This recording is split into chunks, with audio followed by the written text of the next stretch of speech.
Hi வணக்கம்.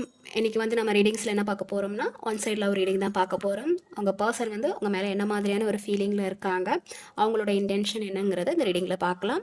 Propose பண்ணவங்க, maximum propose பண்ணவங்க இந்த ரீடிங் பாருங்கள், அவங்களுக்கு கரெக்டாக இருக்கும்னு நினைக்கிறேன். ப்ரப்போஸ் பண்ணாதவங்களும் ஓகே நீங்கள் பார்க்கலாம், உங்களுக்கு பொருந்துச்சுன்னா எழுங்க, ஓகேவா? அதாவது கொஞ்சமாச்சும் தெரிஞ்சிருக்கணும், நீங்கள் அவங்கள வந்து பிடிச்சிருக்குங்கிற விஷயம் அவங்களுக்கு தெரியணும். ஸோ அப்போ தானே வந்து அவங்களோட கிளியர் இன்டென்ஷன் வந்து என்னன்னு தெரிய முடியும். ஸோ நீங்கள் சொல்லலைன்னா எப்படி அது புரிஞ்சுக்கிறது? ஸோ சம்திங் ஏதாவது வந்து நீங்கள் ஒரு க்ளூவாச்சும் கொடுத்துருந்துருக்கணும். அந்த மாதிரி ஒரு ரிலேஷன்ஷிப்பில் இருக்கிறவங்க இந்த ரீடிங்கில் பாருங்கள், ஓகே? ஸோ பார்க்கலாம், நான் ஆல்ரெடி எடுத்து வச்சுட்டேன், பார்த்துக்கலாம் உங்கள் பர்சன் வந்து உங்கள் மேலே என்ன மாதிரியான ஒரு ஃபீலிங்கில் இருக்காங்க அப்படின்ட்டு.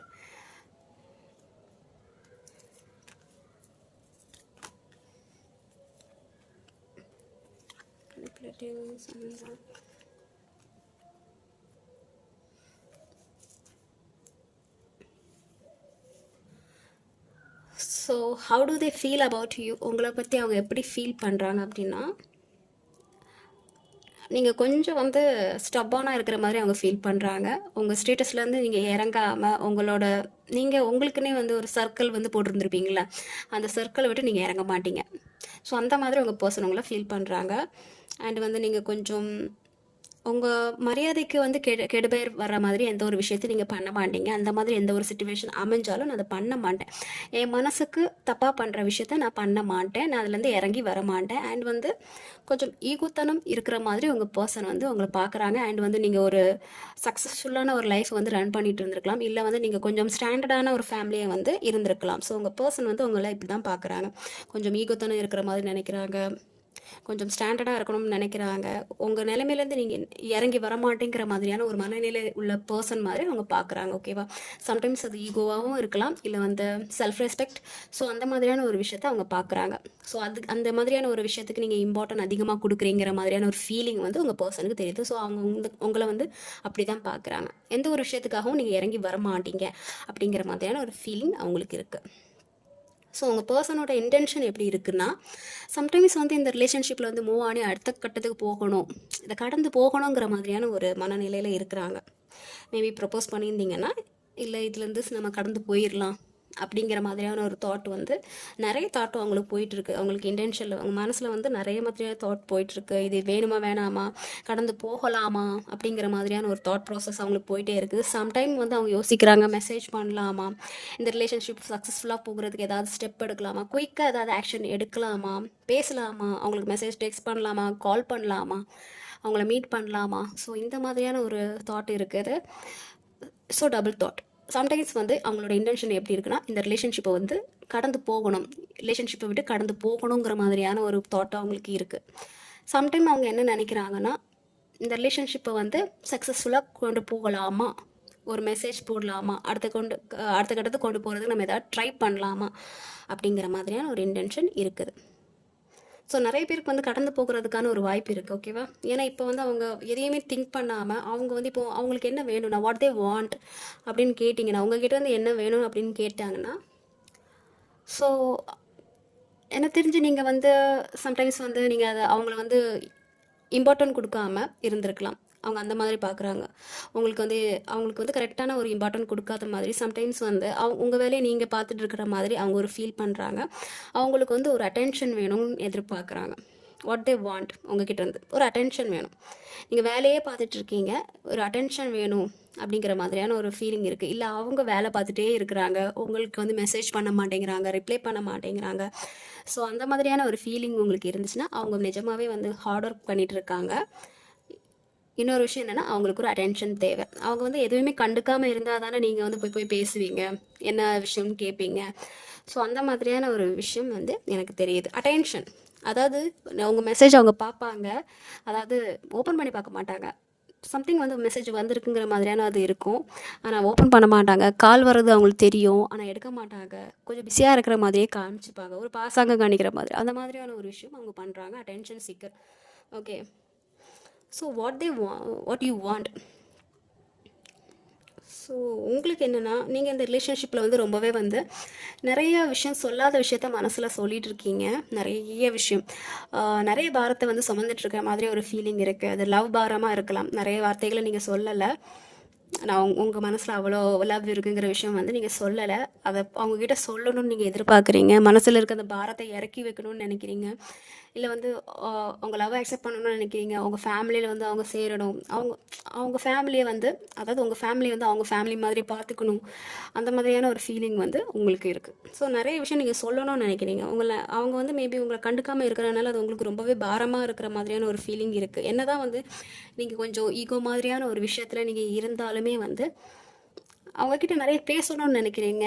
நிறைய விஷயம் ஷேர் பண்ணணும்னு நினைக்கிறீங்க. அந்த அன்பை வந்து ஷேர் பண்ணணும்னு நினைக்கிறீங்க. நிறைய பேசணும். என் மனசில் இருக்க விஷயத்தெல்லாம் நான் வந்து உங்களுக்கு ஷேர் பண்ணணும். என் மனசில் என்னெல்லாம் இருக்குது, ஸோ அதெல்லாம் நீங்கள் கேட்கணும்.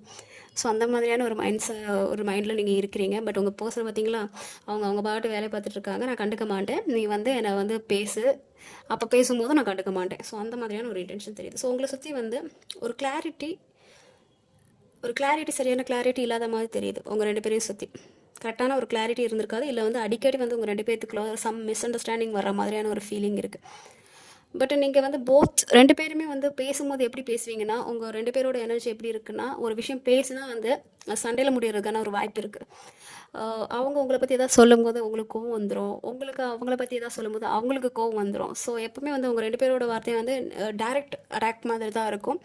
டைரெக்டாக பேசிடுவீங்க, திட்டிடுவீங்க. ஸோ போத் சைடும் அந்த மாதிரியான ஒரு எனர்ஜி இருக்குது. ஃபைட் பண்ணுறது, டக்குன்னு கோவப்படுறது. இங்கே வந்து யாரோ வந்து ரொம்பவே சீக்கிரமே வந்து கோவப்படுற மாதிரியான ஒரு பர்சன் இருக்கிறீங்க. மேபி 2 பேருமே வந்து அந்த மாதிரியான ஒரு விஷயம், செல்ஃப் ரெஸ்பெக்ட்டுக்கு ரொம்ப இம்பார்ட்டன்ட் கொடுக்குற மாதிரியான ஒரு பர்சனாக இருந்திருப்பீங்க. டக்குன்னு வந்து கோவமாயிரும். அவங்க ஏதாவது உங்களை சொல்லிட்டானா உங்களுக்கு கோவமாயிரும்.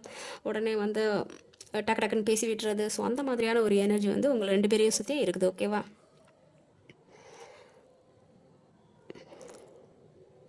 ஓகே, எது உங்களை பிரிக்குது? ஓகே, மேனிப்புலேட் பண்ணுறீங்க. அதுதான் இந்த ரிலேஷன்ஷிப்பில் வந்து ஏதாவது ஒரு ப்ராப்ளமாக இருக்குது. ஒருத்தர் பண்ண தப்பை வந்து சொல்லி காமிக்கிறது, அடக்கி வைக்கணும்னு நினைக்கிறது.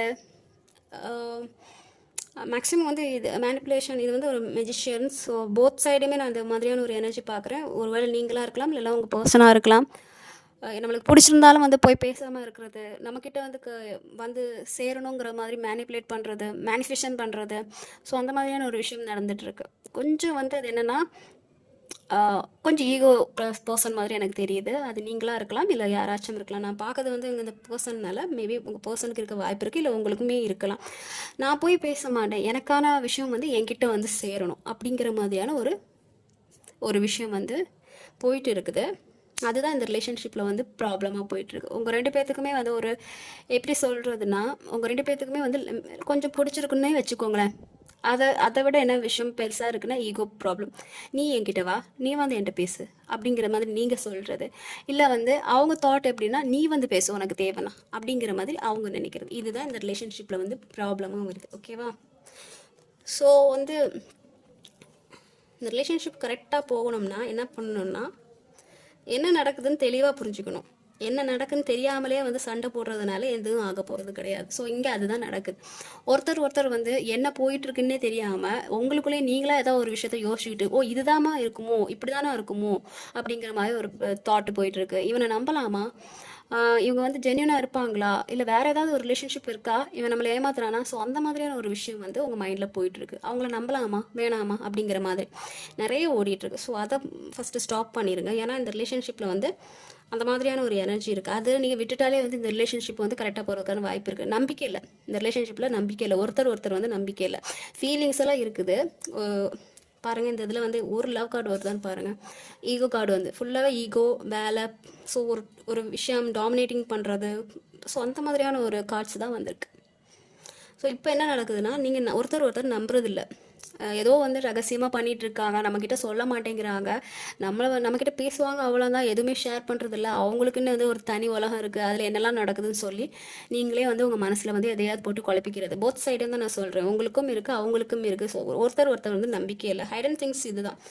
2 பேர்த்துக்குமே வந்து நம்பிக்கை இல்லை. ஒருத்தர் வந்து நம்பிக்கை இல்லை. பொய் சொல்கிறாங்களாங்கிற மாதிரியான ஒரு விஷயம் இருக்குது. அண்ட் நியாயமாக நடக்கலாங்கிற மாதிரியான ஒரு விஷயம் தெரியுது. நீங்கள் நியாயமாக நடக்குன்னு தெரிஞ்சிங்கன்னா அவங்க நியாயமாக நடக்க மாட்டேங்கிறாங்க. அவங்க நியாயமாக நடந்தீங்கன்னா நீங்கள் நியாயமாக நடக்க மாட்டேங்கிறீங்க. ஸோ இந்த வந்து விஷயம் போயிட்டு இருந்திருக்கு. ஓகேவா? எனக்கு மோஸ்ட்லி வந்து அதான் தெரியுது. 2 பேருக்குமே வந்து ஒரு டவுட் இருக்குது. ஒவ்வொருத்தர் மேலேயும் வந்து ஒவ்வொரு டவுட் இருக்குது. ஆனால் உண்மையாக ரியாலிட்டி என்னென்னா 2 பேரும் வந்து எந்த ஒரு தப்பும் பண்ணலை, ஜென்யூனாக தான் இருக்கிறீங்க. அதாவது ஜென்யூன் சொல்கிறத விட தப்பு பண்ணல, நான் என் வேலையை பார்க்குறேன். அந்த மாதிரியான ஒரு சுச்சுவேஷன் தான் போயிட்டு இருக்குது. ஆனால் நீங்கள் என்னென்னா ஓவராக திங்க் பண்ணி அவங்க ஏதாவது தப்பு பண்ணுறாங்களோ அப்படிங்கிற மாதிரியான ஒரு விஷயம் உங்கள் மைண்டில் இருக்குது. இது வந்து ஜஸ்டிஸ் கார்டு, இது வந்து ஹைடன் திங்ஸில் வந்திருக்கு. இது என்ன சொல்கிறதுன்னா எதுவுமே தப்பு இல்லை, நியாயமாக தான் இருக்கிறாங்க அப்படிங்கிற மாதிரியான ஒரு விஷயம் இருக்குது. யாரோ ஒருத்தங்க நியாயமாக தான் இருக்கிறாங்க. நீங்கள் வந்து ஒருத்தங்களை வந்து அவங்க தப்பாக இருக்காங்களோ, போய் சொல்கிறாங்களோ அப்படிங்கிற மாதிரியான ஒரு தாட் வந்து உங்களுக்கு இருந்துச்சுன்னா, இல்லை அவங்க நியாயமாக தான் இருக்கிறாங்க, அவங்க எந்த ஒரு பொய்யும் சொல்லலை, ஜென்யூனாக இருக்கிற மாதிரி தான் எனக்கு தெரியுது. ஓகேவா? ஸோ இந்த லவ் வந்து சக்ஸஸ் ஆகுமா அப்படிங்கிற மாதிரி, அதாவது கொஞ்சமாச்சும் வந்து ஒரு க்ரீன் சிக்னல் கிடைக்குமா அப்படிங்கிற மாதிரியான ஒரு தாட் இருக்கும்ல எல்லாருக்குமே. ஒரு சக்ஸஸ் ஆயிராதா, ஏதாவது ஒரு நல்ல விஷயம் நடந்துராதா அப்படிங்கிற மாதிரியான ஒரு தாட் போயிட்டு இருந்தீங்கன்னா இங்கே நிறைய ஸ்ட்ரகிள்ஸை ஃபேஸ் பண்ண வேண்டியது இருக்கும். ஆல்ரெடி உங்களுக்குள்ளே சண்டை வந்திருந்தால், அதில் நிறைய ப்ராப்ளம் வந்திருந்தால் அதுலேருந்து நீங்கள் ஹீல் ஆகணும். ஓகேவா? நிறைய வழிகளை தாண்டி தான் வந்து இந்த ரிலேஷன்ஷிப் வந்து ஒரு க்ரீன் சிக்னல் வந்து காமிக்கிற மாதிரி இருக்குது. அதாவது போத் சைடுமே வந்து நிறைய விஷயத்த வந்து நீங்கள் ஃபேஸ் பண்ணுற மாதிரி இருக்கும். நிறைய வழிகளை அனுபவித்த பிறகு தான் இந்த ரிலேஷன்ஷிப்பில் வந்து ஒரு சக்ஸஸ் வர்றதுக்கான ஒரு வாய்ப்பு இருக்குது. ஈஸியாக வந்து இந்த ரிலேஷன்ஷிப் வந்து கிடைக்கிறதுக்கான ஒரு வாய்ப்பு வந்து கம்மியாக இருக்கிற மாதிரி தெரியுது. ஓகேவா? ஸோ நான் தான் பார்க்குறேன். நான் இங்கே ஒரு லவ் கார்டு கூட பார்க்கல. எல்லாமே வந்து ஒர்க்கு, பேஷன் அண்ட் வந்து கொஞ்சம் ஹீலிங் ப்ராசஸ், ஸோ அந்த மாதிரியான ஒரு விஷயம் தான் பார்க்குறேன். ஒரு கார்டு கூட நான் என்னால் எடுத்தது தான். ஆனால் எதுலேயுமே வந்து ஒரு லவ் கார்டு கூட வரல, ஒரு எமோஷ்னல் கார்டு கூட வரல. ஃபுல்லாகவே வந்து பேஷன் ஓரியன்டாக தான் இருக்குது. கொஞ்சம் ஈகோயிஸ்டிக் அந்த மாதிரி ஒரு பர்சனாக இருக்குது. மேஜராக வந்து இங்கே ஈகோ இருக்குது அண்ட் வந்து உண்மை இருக்காங்கிற மாதிரியான உண்மைத்தன்மை இருக்காங்கிற மாதிரியான ஒரு டவுட்டும் போயிட்டு இருக்குது. பட் வந்து இங்கே சம்திங் வந்து ஜென்யூனாக இருக்கிற மாதிரி தான் தெரியுது. அவங்க வேலையை அவங்க பார்த்துட்டு இருக்காங்க அப்படிங்கிற மாதிரியான ஒரு விஷயம் தான் போயிட்டு இருக்குது. மேபி ஒருத்தர் வந்து ஏதாவது ஒரு டவுட் இருந்திருக்கலாம், பட் அதெல்லாம் ஒன்றுமே கிடையாது. அவங்க பாட்டுக்கு தான் இருக்கிறாங்க, அவங்க வேலையை பார்க்குறாங்க. ஒருத்தர் வந்து அவங்க வேலையை பார்க்குறாங்க, இன்னொருத்தங்களுக்கு வந்து மனசில் வந்து அவ்வளோ பாரமாக இருக்குது, எதுவுமே வந்து ஷேர் பண்ண முடியல அப்படின்ட்டு. பட் இந்த ரிலேஷன்ஷிப் வந்து கொஞ்சம் இப்படி தான் மூவ் ஆகும். கொஞ்சம் நிறைய வழிகளை வந்து தாங்க வேண்டியது இருக்கும். ஸோ அதுக்கப்புறம் தான் வந்து ஏதாவது ஒரு க்ரீன் சிக்னல் வந்து கிடைக்கிறதுக்கான வாய்ப்பு இருக்குது. ஸோ இப்போ தான் நீங்கள் ஸ்டார்டிங் இதில் இருந்தீங்கன்னா இன்னும் கொஞ்சம் நிறைய கடந்து போகிறதுக்கான வாய்ப்பு இருக்குது. நிறையானா உங்கள் பர்சன் ஆல்ரெடி வந்து கடந்து போகணுங்கிற மாதிரியான ஒரு மனநிலையில் இருக்காங்க. அடுத்த கட்டத்துக்கு போகணும் அப்படிங்கிற மாதிரியான அவங்க ஃபோக்கஸ் ஃபுல்லாகவே கரியரில் இருக்குது. அவங்க அதை பார்த்துட்ருக்காங்க. ஸோ கொஞ்சம் டைம் எடுக்கும். ஓகேவா? உங்கள் பர்சனுக்கு வந்து உங்கள் மேலே ஏதாவது ஒரு ஃபீலிங் வர்றதுக்கு கொஞ்சம் டைம் எடுக்கிற மாதிரி தான் தெரியுது. நீங்கள் அது வரைக்கும் வெயிட் பண்ணுறதா இருந்தால் வெயிட் பண்ணலாம். இல்லைனா வந்து உங்களோட நீங்கள் அப்படியே வெயிட் பண்ணணும்னு அவசியம் இல்லை. உங்களுக்குன்னு பிடிச்ச விஷயம்ஸ் எல்லாம் இருக்கும்ல, நீங்கள் அந்த விஷயத்த ஃபோக்கஸ் பண்ணுங்கள். இது வந்து கொஞ்சம் வந்து டைம் எடுக்கிற மாதிரி தான் தெரியுது. போத் சைடும் வந்து கொஞ்சம் அந்தளவுக்கு எமோஷனல் பாண்டிங் இல்லாத மாதிரி எனக்கு ஒரு ஃபீல் ஆகுது. ஸோ வந்து இது கொஞ்சம் டைம் எடுக்கும். ஓகேவா? அது வரைக்கும் உங்களுக்குன்னு ஒரு கரியர் இருக்கும். அந்த கரியரை நீங்கள் ஃபோக்கஸ் பண்ணுங்கள். உங்கள் லைஃப்பில் வந்து அடுத்த கட்டத்துக்கு அச்சீவ்மெண்ட் பண்ணுறதுக்கான ஒரு விஷயத்தை நீங்கள் பண்ணுங்கள். குட் ஓரியன்டாக இருங்க, நிறைய அச்சீவ் பண்ணுங்கள். ஸோ நீங்கள் நிறைய அச்சீவ் பண்ணும்போது அதை ஒரு அட்ராக்ஷனாக அமையும். ஓகேவா? ஸோ இப்போதைக்கு வந்து உங்களோட லைஃப்பை பாருங்கள். உங்கள் பர்சன் உங்களுக்கு பிடிச்சிருந்தா கண்டிப்பாக வந்து உங்களை வந்து மீட் பண்ணுவாங்க, மெசேஜ் பண்ணுவாங்க. ஓகேயா? ஸோ உங்களுக்கு ரெசனேட் ஆகிருக்கும்னு நினைக்கிறேன். உங்களுக்கு பொருந்திருந்தால் மட்டும் எடுங்க, பொருந்தெல்லாம் விட்டுருங்க. ஓகேவா? எல்லாமே பொருந்தணும்னு அவசியம் இல்லை, பொருந்தது மட்டும் எடுங்க. ஓகேவா? ஸோ